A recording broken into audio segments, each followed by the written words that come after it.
More breaking news. Charges just filed against the father of the gunman accused of killing 7 people and hurting dozens at the Highland Park July 4th parade. He is facing 7 counts of reckless conduct, 1 for each life taken.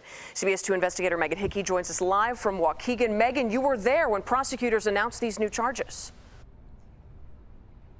Right, Marie, and there's been speculation about this from the very beginning when it was revealed that Bobby Cremo's father signed a waiver that allowed him to legally obtain a FOID card despite his father knowing his son's history of violent behavior. Parents and guardians are in the best position to decide whether their teenagers should have a weapon. They are the first line of defense. In this case, the system failed when Robert Cremo Jr. sponsored his son. He knew what he knew, and he signed the form anyway. Illinois State Police records show that Robert Cremo Jr. sponsored his son's FOID card application just 3 months after a 2019 incident in which police were called to the family's home because Bobby Cremo was threatening to kill them with a collection of knives and swords.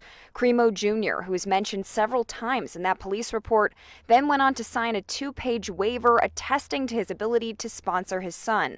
As we now know, Bobby Cremo III faces 21 counts of first-degree murder, 3 counts for each person who died, along with 48 counts of attempted murder and 48 counts of aggravated battery, 1 for each surviving victim who was struck by a bullet fragment, or shrapnel.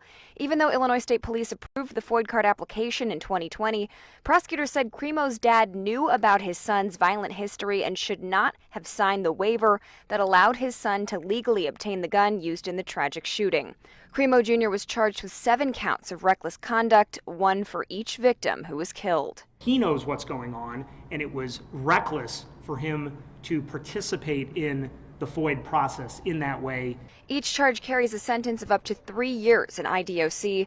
Today, Cremo's attorney told us the charges are baseless and unprecedented and said they are being filed on the eve of the statute of limitations running out. This decision should alarm every single parent in the United States of America who, according to the Lake County State's attorney, knows exactly what is going on with their 19-year-old adult children and can be held criminally liable for actions taken nearly 3 years later. These charges are absurd, and we will fight them every step of the way, Cremo Jr.'s attorney, George Gomez, said in a statement.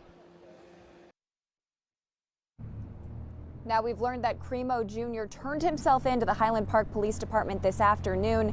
He has a hearing here at the Lake County Courthouse tomorrow morning to set his bond. In Waukegan, Megan Hickey, CBS 2 investigators. Megan, thank you. Last month, Highland Park unveiled this memorial to those victims in a new location. It's the Rose Garden at St. John's and Central. There you see photos honoring the 7 people who died.